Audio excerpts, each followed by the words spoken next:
வணக்கம் நேர்களே. இது ஷர்மிளா டாக்கீஸ். நான் உங்கள் டாக்டர் ஷர்மிளா. இவ்வளவு நாள் லவ் ஜிஹாத், லேண்ட் ஜிஹாத், ஃபுட் ஜிஹாத் அப்படின்னு இஸ்லாமியர்களை ஒடுக்குவதற்கு ஏதாவது ஒரு காரணம் தேடிட்டு இருந்த பிஜேபி ஈகோ சிஸ்டமும் கோதி மீடியாவும் இப்போ புதுசா கையில எடுத்திருக்கக்கூடிய ஒரு விவகாரம் என்ன அப்படின்னு பாத்தீங்கன்னா கார்ப்பரேட் ஜிஹாத். அதாவது மகாராஷ்டிரா பக்கத்துல இருக்கக்கூடிய நாஷிக் அப்படிங்கிற இடத்துல டிசிஎஸ் கம்பெனியுடைய ஒரு பிபிஓ இருக்கு. அந்த பிபிஓல வேலை செய்யக்கூடிய சில பெண் நிர்வாகிகளுக்கு அங்க இருக்கக்கூடிய ஹெச்ஆர் டீம் சார்பிலையும் அங்க இருக்கக்கூடிய டீம் லீடர்ஸும் தொடர்ந்து பாலியல் தொல்லைகள் கொடுத்துட்டு இருந்தாங்க அப்படிங்கிற ஒரு விஷயம் இன்னைக்கு பெரிய பூதாகரமா வெடிச்சிருக்கு. இந்த விஷயம் இன்னைக்கு நேத்து தான் நடக்குதா அப்படின்னு பாத்தீங்கன்னா இல்ல, 2022ல இருந்து தொடர்ந்து ஒரு 3-4 வருஷமா இது போன்ற கம்ப்ளைண்ட்ஸ் தொடர்ந்து வந்துகிட்டு இருந்திருக்கு. அதாவது அந்த பிபிஓல இருக்கக்கூடிய ஒரு 6 டீம் லீடர்ஸ், அந்த team leaders plus the HR department இவங்களெல்லாம் ஹெட் பண்ணக்கூடிய நிதா கான் அப்படின்னு சொல்லக்கூடிய ஒரு பெண் ஹெச்ஆர் கன்சல்டன்ட்.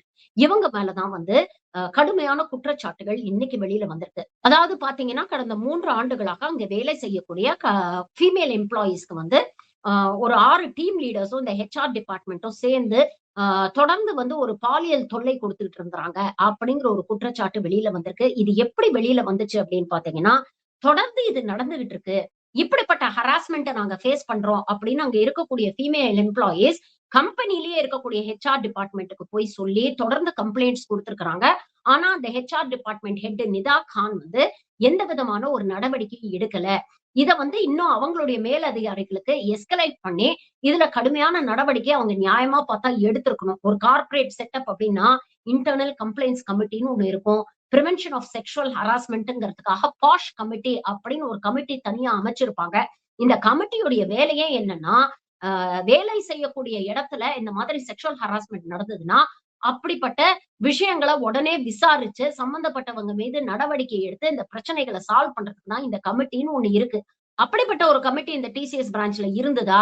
அப்படி இருந்ததுன்னா இவங்க எல்லாம் நடவடிக்கை எடுத்தாங்களா? இல்ல இந்த கம்ப்ளைண்ட் வந்ததுக்கு அப்புறமோ இத கண்டும் காணாம இருந்தாங்களா? அப்படிங்கிற கேள்விகள்லாம் எழுது.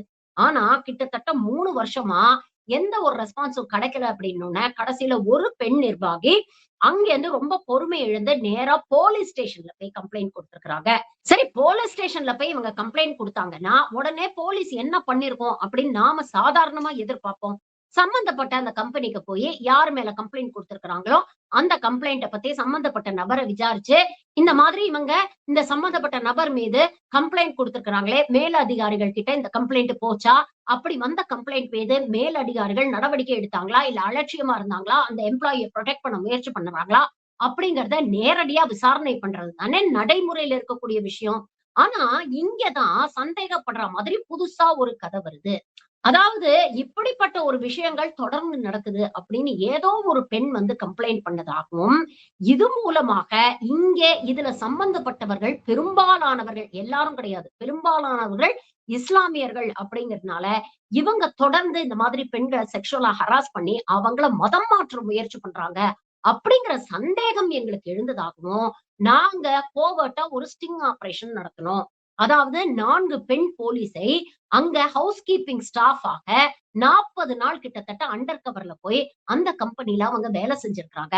இப்படி வேலை செஞ்சது மூலமா அங்க என்னெல்லாம் நடக்குது? யாரெல்லாம் இந்த மாதிரி பாலியல் தொல்லை குடுக்குறாங்க? இவங்கெல்லாம் ஒரு குரூப்ல இருக்கிறாங்களா? இவங்களுக்குள்ள என்ன வாட்ஸ்அப் கம்யூனிகேஷன் நடந்திருக்கு? என்னென்ன முறையில இவங்க அங்க இருக்கக்கூடிய பெண் எம்ப்ளாயிகள டார்கெட் பண்றாங்க? கட்டாய மதமாற்றம் பண்றதுக்கான முயற்சிகள் நடந்திருக்கா? இப்படி எல்லாத்தையும் கிட்டத்தட்ட 40 நாள் ஸ்டிங் ஆபரேஷன் மூலமா விசாரிச்சு, அதுக்கப்புறம் சம்பந்தப்பட்ட அந்த டீம் லீடர்ஸ் ஒரு 6 பேரையும் ஹெச்ஆர் டிபார்ட்மெண்ட்ல இருக்கக்கூடிய அந்த 2 நபர்கள், அதாவது இந்த நிதா கான் அப்புறம் இன்னொரு ஒரு நபர், ஒரு ஆண் நபர், அவங்க 2 பேரையும் அரெஸ்ட் பண்ணியிருக்கிறாங்க. இதுல நிதா கான் கொஞ்ச நாள் தலைமறைவா இருந்தாங்க. அதுக்கப்புறம் இன்னைக்கு போலீஸ் அரெஸ்ட் பண்ணிட்டாங்க அப்படின்னு சொல்றாங்க. இப்போ இதுல போலீஸ் தரப்புல இருந்து கொடுக்கப்பட்டிருக்கக்கூடிய வெர்ஷன் என்னன்னா, செக்ஷுவல் ஹராஸ்மெண்ட் நடந்திருக்கு. தொடர்ந்து இந்த 6 டீம் லீடர்ல இருக்கக்கூடிய ஆண்கள் இவங்களுக்கு பெண் எம்ப்ளாய்களுக்கு பாலியல் தொல்லை கொடுத்திருக்கிறாங்க. இத தொடர்ந்து ஹெச்ஆர் டிபார்ட்மெண்ட்ல இருக்கக்கூடிய இந்த நிதா கான் மற்றும் மற்ற அதிகாரிகள் கிட்ட கம்ப்ளைண்ட்ஸ் போயிருக்கு.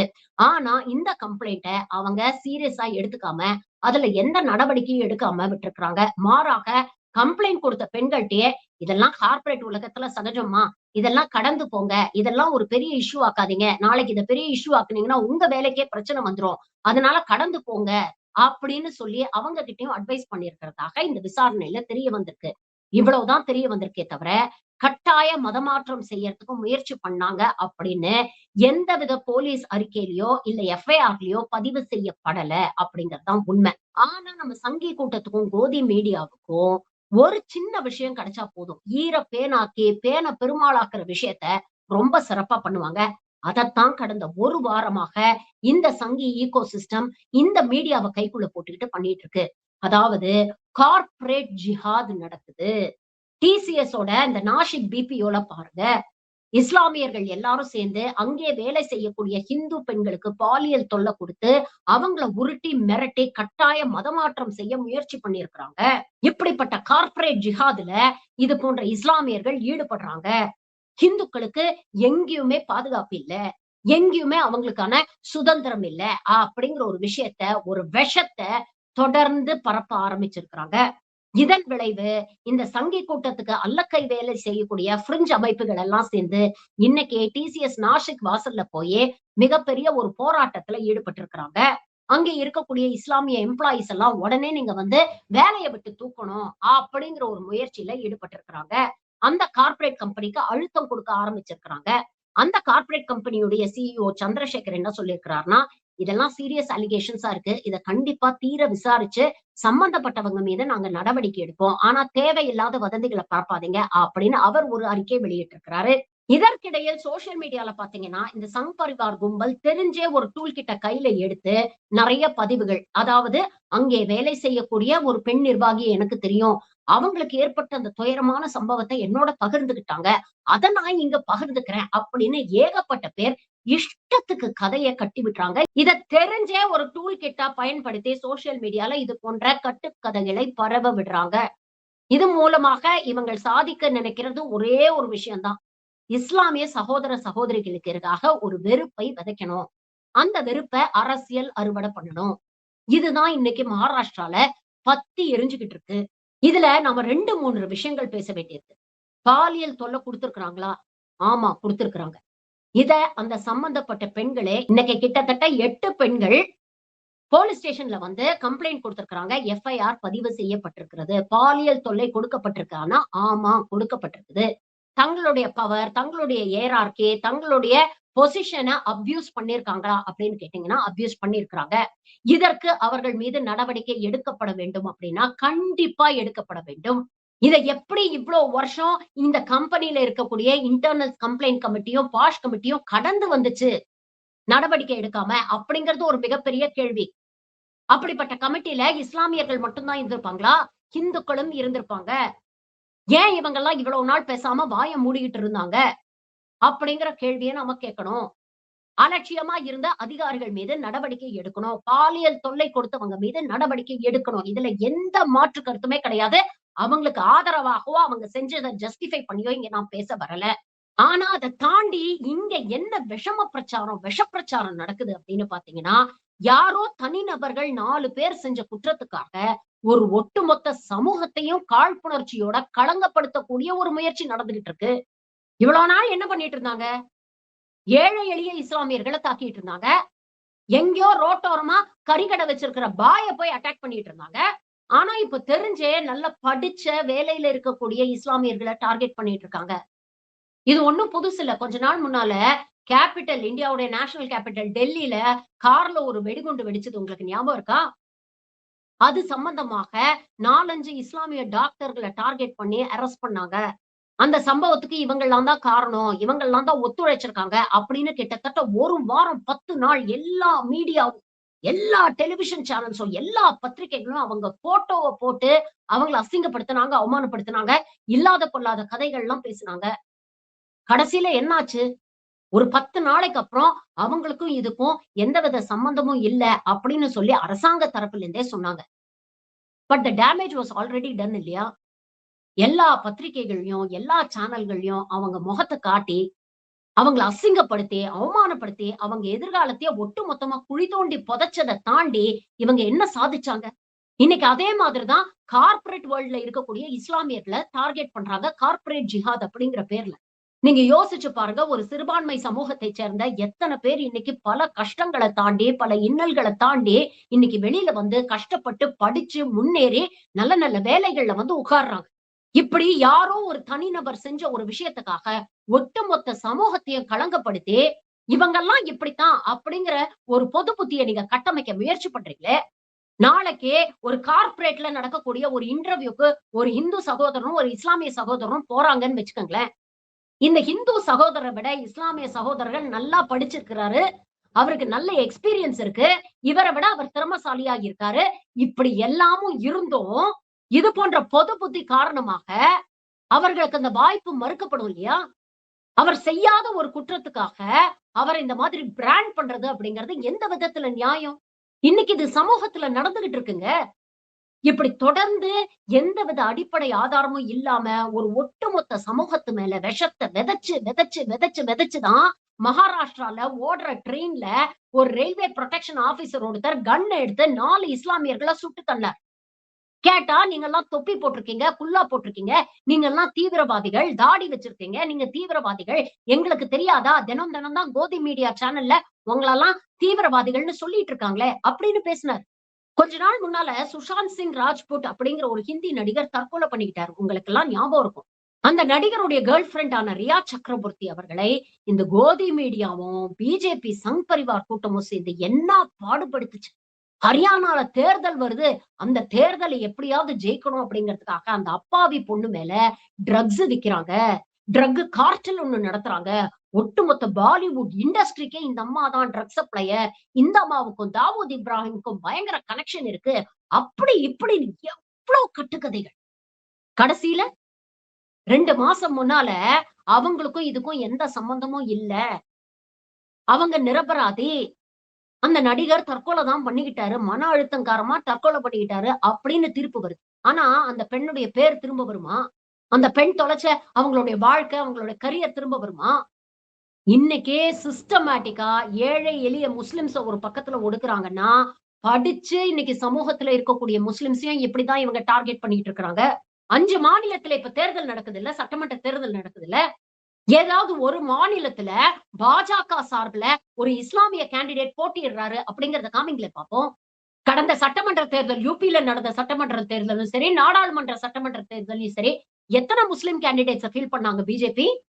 இன்னைக்கு பிஜேபி சார்புல லோக்சபாலையும் சரி, ராஜ்யசபாலையும் சரி, ஒரு முஸ்லிம் எம்பி கிடையாது. அப்போ சமூக ரீதியாகவும் ஒடுக்க பாக்குறீங்க, அரசியல் ரீதியாகவும் ஒடுக்க பாக்குறீங்க. இவங்க தொடர்ந்து இந்த 12 வருஷமா விதைச்ச இந்த விஷத்தோடைய விளைவு என்னன்னு பாத்தீங்கன்னா, சாதாரண மக்கள்ங்க. இத பத்தி எல்லாம் யோசிக்காத மக்கள் கூட இன்னைக்கு பக்கத்து வீட்டுல ஒரு இஸ்லாமியர் குடி வந்தா அவரை பாக்குற பார்வை வேற மாதிரி இருக்கு. வீடு வாடகைக்கு கொடுக்க மாட்டோம்னு சொல்றாங்க. எப்பவுமே இஸ்லாமியர்கள்னா அவங்கள ஒரு சந்தேக பார்வையோட பார்க்கக்கூடிய ஒரு மனநிலைய சப்கான்சியஸா உருவாக்கிட்டாங்க. எவ்வளவு வருத்தமா இருக்கு தெரியுமா? தப்பு பண்றவங்க யாரா இருந்தாலும் அவங்களுக்கு தண்டனை கொடுங்க. அவன் ஹிந்துவா, முஸ்லிமா, கிறிஸ்டியனா அப்படின்னு பாக்காதீங்க. ஏன் ஹிந்துக்கள் கொலை பண்றதே இல்லையா? ஹிந்துக்கள் ரேப் பண்றதே இல்லையா? அப்படி பண்றவங்கள நீங்க என்ன பண்றீங்க? தூக்கி வச்சு கொண்டாடுறீங்க. எம்எல்ஏ சீட் கொடுத்து அழகு பாக்குறீங்க, எம்பி சீட் கொடுத்து அழகு பாக்குறீங்க. ஆனா எங்கேயோ இடத்துல யாரோ ஒரு இஸ்லாமியர் பண்ண தப்புக்காக ஒட்டுமொத்த சமூகத்தையும் குற்றவாளின்னு சொல்லி சாயம் பூசுற இந்த அயோக்கியத்தனமான அரசியல் இருக்குல்ல, இதற்கெல்லாம் என்னைக்கு விடிவு காலம் வரப்போகுதுன்னே தெரியல. மூளை சலவை செய்யறத இந்த சங் பரிவார் கூட்டம் மீடியாவை கையில போட்டுக்கிட்டு தொடர்ந்து செஞ்சுக்கிட்டே தான் இருக்கும். ஆனா இது போன்ற மீடியாவை பாக்குற நாம தான் கொஞ்சம் உஷாரா யோசிக்கணும். சிந்திச்சு பாருங்க. எல்லா மதத்துல இருக்கக்கூடிய 90% பேரு அமைதியான வாழ்க்கை வேணும், நிம்மதியான வாழ்க்கை வேணும், எல்லோரோடும் சிரிச்சு சந்தோஷமா இருக்கக்கூடிய ஒரு வாழ்க்கை வேணும் அப்படின்னு தான் விரும்புவாங்க. அவங்க ஹிந்துவா இருந்தாலும் சரி, முஸ்லிமா இருந்தாலும் சரி, கிறிஸ்டியனா இருந்தாலும் சரி. அதே மாதிரி அடிப்படைவாதிகள் ஒரு 5% எல்லா சமூகத்திலயும் தான் இருப்பாங்க. இந்த 5% அடிப்படைவாத கும்பல் தான் இவங்களுடைய சொந்த அரசியல் ஆதாயத்துக்காக இந்த மீதி 90% மனசுலயும் மூளையிலயும் விஷத்தை ஏத்திக்கிட்டு இருக்கிறாங்க. இதனால அரசியல் லாபமும் அரசியல் ஆதாயம் அடைய போகுது அந்த 5% தான். ஆனா நஷ்டம் என்னமோ நிம்மதியா வாழணும்னு நினைக்கக்கூடிய 90%. இதேதான் திருப்பரங்குன்றத்துல நடந்தது. இதேதான் திருப்பரங்குன்றத்திலயும் நடந்தது. இதேதான் இன்னைக்கு நாசிக்லயும் நடக்குது. இவங்களுக்கு ஆக்கப்பூர்வமான அரசியல் பேசத் தெரியாது. ஆரோக்கியமான அரசியல் பேசத் தெரியாது. மக்கள் நலன் சார்ந்த அரசியல் பேசத் தெரியாது. மக்கள் நலனுக்காக திட்டங்களை இவங்களால வகுக்க முடியாது. ஆனா ஆட்சியில இருக்கணும். அதுக்கு என்ன பண்ணணும்? வெறுப்ப, விஷத்த விதைக்கணும். அந்த வெறுப்பும், விஷமும், கோபமும் நம்ம கண்ண மறைச்சிருச்சுன்னா, நாம சிந்திக்க மாட்டோம். உணர்ச்சி வசப்பட்டு ஓட்டு போடுவோம். இன்னைக்கு இதுதான் நடந்துகிட்டு இருக்கு. இன்னைக்கு டிசிஎஸ் டார்கெட் பண்ணவங்க, நாளைக்கு எல்லா கார்ப்பரேட்டையும் டார்கெட் பண்ணுவாங்க. ஒட்டுமொத்தமா இந்த கார்ப்பரேட் கல்ச்சர்க்குள்ள இந்த இஸ்லாமியர்களுக்கு எதிரான ஒரு விஷத்த தெரிஞ்சே விதைக்கக்கூடிய ஒரு முயற்சி தான் நடந்துகிட்டு இருக்கு. இதை என்னைக்கே தனிப்பட்ட மனிதர்களாக நாம உணர்ந்து உஷாரா இருக்கிறோமோ, அன்னைக்கு வரைக்கும் இந்த சங்கிகள் நம்மள மூளைச்சலவை செய்ய முயற்சி பண்ணிக்கிட்டே தான் இருப்பாங்க. இன்னைக்கு இந்த சிறுபான்மை சமூகத்தோட நாம நிக்கலன்னா, இவங்கள அழிச்சுட்டு நாளைக்கு நம்மகிட்ட தான் வருவாங்க. அன்னைக்கு நமக்காக பேசுறதுக்கு ஒரு குரல் இருக்காது. நன்றி. வணக்கம்.